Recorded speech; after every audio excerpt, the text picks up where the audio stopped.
नमस्कार बच्चों, आप सब कैसे हैं। आशा करता हूँ आप सभी लोग अच्छे होंगे और आपकी पढ़ाई निरंतर चल रही होगी। तो आज हम आपको कक्षा 8वीं की पाठ पुस्तक बसंत के पाठ 3 बस की यात्रा पाठ के विषय में बताऊँगा। इसमें लेखक यह जो है एक निबंध विधा है। लेखक जो है अपने 5 मित्रों के साथ यात्रा करने की योजना बनाता है, जिसको पन्ना से इसी कंपनी की बस से सतना के लिए घंटे भर बाद मिलती है। जो जबलपुर की ट्रेन उसको उस बस से जाने पर मिल जाता है। सुबह घर पहुंचने के लिए उसको यह बस पकड़ना अति आवश्यक था। फिर लेखक हम में से 2 को सुबह काम पर हाजिर होना था, इसलिए वापसी का यही रास्ता अपनाना ज़रूरी था। लोगों ने सलाह दी कि समझदार आदमी इस शाम वाली बस से सफ़र नहीं करते। ऐसा क्यों? क्या रास्ते में डाकू मिलते हैं? नहीं, बस डाकिन है। ये जो है प्रश्न जो है लेखक पूछता है, ऐसा क्यों कि शाम को नहीं करना चाहिए इससे यात्रा। तो लोग उसको बताते हैं कि नहीं, इस बस से यात्रा नहीं करनी चाहिए, क्योंकि ये जो बस है यह डाकिन है। डाकिन है मतलब यह बस ही बहुत ही ख़राब अवस्था में, इसके जो है पूरे शरीर शीशे इसके टूटे हुए हैं, इसके पहिए, इसके इंजन सब जो है ख़राब हैं। ठीक है, तो इसलिए लोग उसको मना करते कि इस शाम वाली बस से लोग यात्रा नहीं करते। बस को देखा तो श्रद्धा उमड़े। अब लेखक बस को देखता है तो उसके मन में एक श्रद्धा आ जाती है कि यह तो खूब वयोवृद्ध हो चुकी है। वयोवृद्ध मतलब खूब बूढ़ी हो चुकी है। ठीक है, सदियों के अनुभव के निशान लिए हुए इससे सफ़र नहीं करना चाहते। वृद्धावस्था में इससे कष्ट होगा। अगर इससे यात्रा करेंगे तो वृद्धावस्था में इसको यह बस तो पूजा के योग्य है, उस पर सवार कैसे हुआ जाए। ये जो है एक तरह से व्यंग्य करता है लेखक। बस कंपनी के एक हिस्सेदार भी उस बस में हो लिए। हमने उनसे पूछा, यह बस चलती भी है? व्यंग्य स्वरूप वह बोले, चलती क्यों नहीं है जी, अभी चलेगी। हमने कहा, वही तो हम देखना चाहते हैं, अपने आप चलती है या? हाँ जी, और कैसे चलेगी? ये जो प्रश्न, ये दोनों लोगों के बीच वार्तालाप शुरू हो जाता है, लेखक और कंपनी के हिस्सेदार के बीच। गजब हो गया, ऐसी बस अपने आप चलती है। हम आगे पीछे करने लगे। डॉक्टर मित्र ने कहा, डरो मत, चलो, बस अनुभवी है, नए नवेली बसों से ज़्यादा विश्व। तभी लेखक के डॉक्टर मित्र ने उनको भरोसा दिलाया, हमें बेटों की तरह प्यार से गोद में लेकर चलेगी। हम बैठ गए। जो छोड़ने आए थे वे इस तरह देख रहे थे जैसे अंतिम विदाई दे रहे हैं।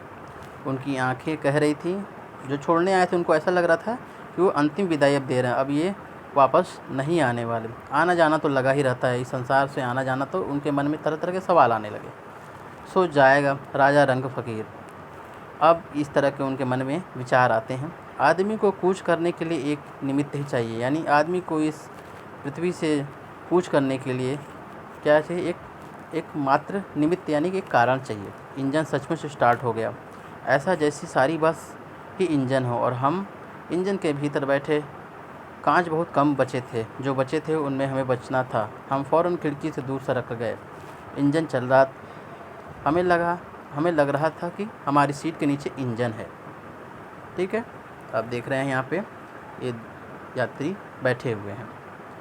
तो लेखक और उसके मित्र, बस सचमुच चल पड़ी और हमें लगा कि गांधी जी के असहयोग और असवने अवज्ञा आंदोलन के वक्त अवश्य जवान रही होगी। उसे ट्रेनिंग मिल चुकी थी, हर हिस्सा दूसरे से असहयोग कर रहा था। ये एक तरह से व्यंग करते हुए कहता है कि ये जब गांधी जी जैसे असहयोग आंदोलन चलाए थे, वैसे ही बस भी एक दूसरे का असहयोग करे अपने हिस्से से। पूरी बस सविनय अवज्ञा आंदोलन के दौर से गुजर रही थी। सीट का बाडी से असहयोग चल रहा था। कभी लगता सीट बाडी को लेकर छोड़कर आगे निकल गई है, कभी लगता कि सीट को छोड़कर बाडी आगे भागी जा रही है। 8-10 मील चलने पर सारे भेदभाव मिट गए। यह समझ में नहीं आता कि सीट पर हम बैठे या सीट हम पर बैठी है। एकाएक बस रुक गई। मालूम हुआ कि पेट्रोल की टंकी में छेद हो गया। अब लोग घबरा गए। ड्राइवर ने बाल्टी में पेट्रोल निकालकर उसे बगल में रखा और नली डालकर इंजन में भेजने लगा। अब मैं उम्मीद कर रहा था कि थोड़ी देर बाद बस कंपनी के हिस्सेदार इंजन को निकालकर गोद में रख लेंगे। तभी लेखक सोचा, हो सकता है अभी थोड़ी देर बाद इसके इंजन को निकालकर उसको गोद में रख लेंगे, उसे नली से पेट्रोल पिलाएंगे, जैसे माँ बच्चे के मुंह में दूध की शीशी लगाती है। बस की रफ्तार अब 15-20 मील हो गई थी। मुझे उसके किसी हिस्से पर भरोसा नहीं था। ब्रेक फेल हो जा सकता, स्टीयरिंग टूट सकती है। प्रकृति के दृश्य बहुत लुभावने थे। तभी लेखक को बाहर के दृश्य दिखाई देते हैं। दोनों तरफ हरे भरे पेड़ थे जिन पर पक्षी बैठे थे। मैं हर पेड़ को अपना दुश्मन समझ रहा था। क्यों समझ रहा था? लग रहा था कि बस कहीं जाके इन पेड़ों को टक्कर न मार दे। जो भी पेड़ आता डर लगता कि इससे बस टकराएगी। वह निकल जाता तो थोड़ी दूसरे पेड़ का इंतज़ार करता। झील दिखती तो सोचता कि इसमें बस गोता लगा लेगी। अब झील दिखाई देता तो लगता कि बस जाके उसी में गोता लगा लेगी। एकाएक फिर बस रुकी। ड्राइवर ने तरह तरह की तरकीबें की, पर वह चली नहीं। सब ने अवज्ञा आंदोलन शुरू हो गया। अब वो बस रुक जाती है, बहुत सारे उपाय करता है, लेकिन वो चलती नहीं। कंपनी के हिस्सेदार कह रहे थे, बस तो फर्स्ट क्लास है जी, यह तो इत्तेफाक की बात है। छील चांदनी में वृक्षों की छाया के नीचे वह बस बड़ी दयनीय लग रही थी। लगता जैसे कोई वृद्धा थक कर बैठ गई हो। हमें ग्लानि हो रही थी, हमें दुख हो रहा था। बेचारी पर लद कर हम चले आ रहे हैं।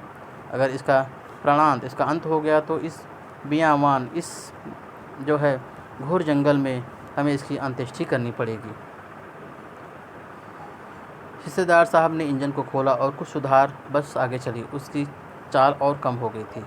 धीरे धीरे वृद्धा की आंखों की ज्योति धीरे धीरे उसकी आंख की ज्योति बस की जाने लगी। चांदनी में रास्ता टटोल कर वह रेंग रही थी। आगे या पीछे कोई गाड़ी आती दिखती तो वह एकदम किनारे खड़ी हो जाती। देखिए कैसे कैसे वो बस जो है गतिमान हो रही थी। निकल जाओ बेटी, अपनी तो वह उम्र ही नहीं रही। एक पुलिया के ऊपर पहुंचे ही थे कि एक टायर फीस करके बैठ गया। वह बहुत ज़ोर से हिलकर थम गई। अगर स्पीड में होती तो उछलकर नाले में गिर जाती। यानी ये बस जो है कितनी भयानक हो चुकी थी। सच में डाकिन थी।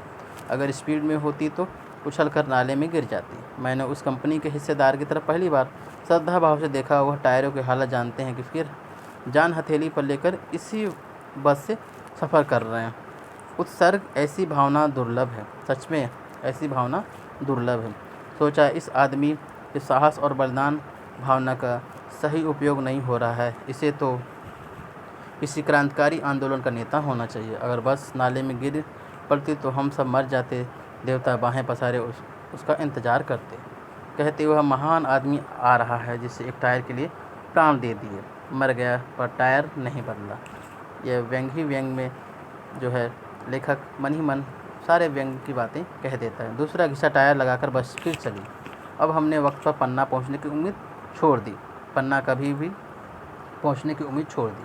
पन्ना क्या, कहीं भी कभी भी पहुंचने की उम्मीद छोड़ दी। लगता था ज़िंदगी इसी बस में गुजारनी है और इससे सीधे उस लोक को प्रयाण कर जाना है। इस पृथ्वी पर उसकी कोई मंजिल नहीं है। हमारे बेताबी तनाव खत्म हो गए। हम बड़े इत्मीनान से घर की तरफ बैठ गए। चिंता जाती रही, हंसी मजाक चालू हो गया। फिर जो है वहाँ का बस का वातावरण, जो माहौल था वो खुशनुमा हो जाता है। लोग अपनी चिंता छोड़ देते हैं और गप्पे मारने लगते हैं। हरिशंकर प्रसाद। आज के इस वीडियो में सिर्फ इतना ही। धन्यवाद।